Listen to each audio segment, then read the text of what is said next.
यीशु मसीह की जय। आज एक बहुत ही बड़ा दिन है हम सभी के लिए कि हम सब यहाँ पर इकट्ठा हुए हैं। कि हमारी योजना नहीं है, लेकिन प्रभु यीशु की है कि उसने हम सबको यहाँ पर लेके आया है।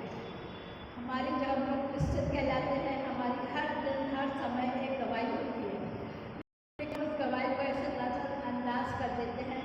अगर हम गिरते हैं तो आज मैं बच गया, ऐसा बोल के हम आगे बढ़ जाते हैं। हम ये नहीं सोचते कि हम क्यों बचेंगे। अगर हम गिर जाते हैं, लग जाते हैं, मर जाते हैं, तो हम गवाही देने के लायक नहीं होते। हमारा फर्ज है कि जब हमें प्रभु ने आज का दिन दिखाया है तो उसकी गवाही देना हमारे लिए बहुत ज़रूरी है। 7 तारीख को संडे था, तो इन्होंने मीटिंग करी थी, तो उसने कहा कि नेक्स्ट संडे WSCS का संडे होगा तो आप लोग गवाही दीजिए।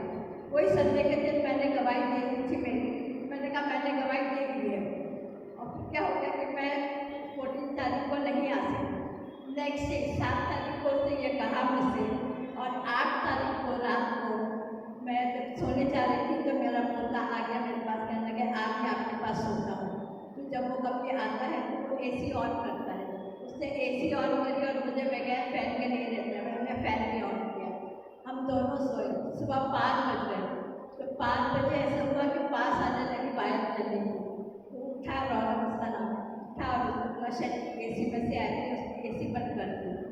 उसके बाद बास फिर भी आ रही थी वायर चलने, तो नाइट को ऑल क्लियर लगाते हैं, वो लगाया हुआ था, तो लगा के शायद उसकी बास आ रही है ऑन आउट की, वो बंद किया और फिर हम लोग सो गए। सुबह 8 बजे जब उठे तो मैंने कहा कि चलो फिर फैन बंद कर दिया। जैसे फैन बंद किया उसके बाद में लड़का कहने लगे नहीं फैन ऑन रखो। तो जब फैन ऑन करने गई तो फैन ऑन नहीं हो रहा था, तो वो भी उठा। उसने कहा यहाँ से पास आ रही है वायर चलने की, यहाँ से आ रही है। यानी हम 5 से लेकर 8 बजे तक के ऐसे उस पर रहे, और मैं तो स्विच तो मेरे हाथ के ऊपर ही है, यानी अगर मैं थोड़ा सा उठूँ तो उसको पकड़ सकती हूँ। और वो पास के बाद फिर जब दिन हुआ तो 10 बजे मैकेनिक को बुलाया। जब मैकेनिक आया उसने बोला, कहने के कि पूरा अंदर जल गया है, अगर जरा सा और होता तो अंधार लग जाता। यानी कि किताब आपने हमें बताया। Psalm 91 मेरे से याद नहीं होता है, लेकिन मैं हर सुबह उसको पढ़ती हूँ, और उसमें ये जो वचन है 10 और 11, इसलिए कोई विपत्ति तुझ पर ना पड़ेगी, ना कोई दुख तेरे डेरे के निकट आएगा, क्योंकि वो अपने दूतों को तेरे निमित्त आज्ञा देगा कि जहाँ कहीं तू जाए वो तेरी रक्षा करे। तो ये मैंने जब ऐसा सुना देखा उसको, मुझे ऐसा महसूस हुआ कि खुदा बाप ने अपने फरिश्ते भेजे उस स्विच के ऊपर हाथ रखा कि वो जो लॉ है वो मेरे ऊपर नहीं आए।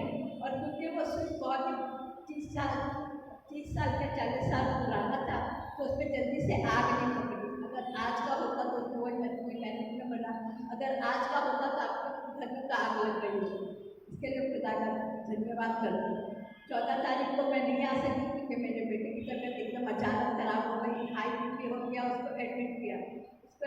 यानी वो चला रहा था गाड़ी और उसको ऐसा जैसा हाथ से घिसाना लगा, मुलुक में लाकर उसको एडमिट कर दिया था।